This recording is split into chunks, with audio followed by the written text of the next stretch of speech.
आज होची एप्रिल 8 चंद्रकर शुभ चलन हेतु एही 7 गोटी राशि हेबे अत्यंत भाग्यशाली। एही 7 गोटी राशि उपरे माता लक्ष्मी प्रभु गणेशंकर विशेष कृपा रहुथिबारु एही 7 गोटी राशिंकर भाग्य सुना भली चमकिबाकू जाउअछि। एमानक जीवन रे जहा किछि समस्या लागि रहितिला ताहा एप्रिल मास आजि ठारू दूर हेबाकू जाउअछि।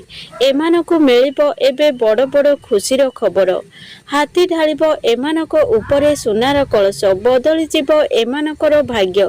तेबे चालंतु जानिबा सेही 7 गोटी भाग्यशाली राशि किए किए जहा उपरे माँ लक्ष्मीकर अशेष कृपा रहिबाकू जाउअछि। आज्ञा हाँ दर्शक बंधु, एप्रिल मास ठारू प्रत्येक ग्रह नक्षत्र रे बहुत बड़ परिवर्तन देखिबाकू मिलुअछि।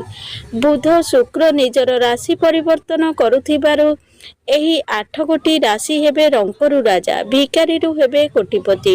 एमानकू मिलिबो समाज रे मान सम्मान। एमाने जहा इच्छा करिवे ताहा करि पारिबे। एमानकू मिलिबो संतानर सुख। तेबे चालंतु जानिबा सेही 7 गोटी भाग्यशाली राशिंकर नाम। प्रथम राशि हेउची मेष राशि, द्वितीय वृष, तृतीय मिथुन, चतुर्थ कन्या, पंचम तुला, षष्ठ धनु, सप्तम सिंह राशि।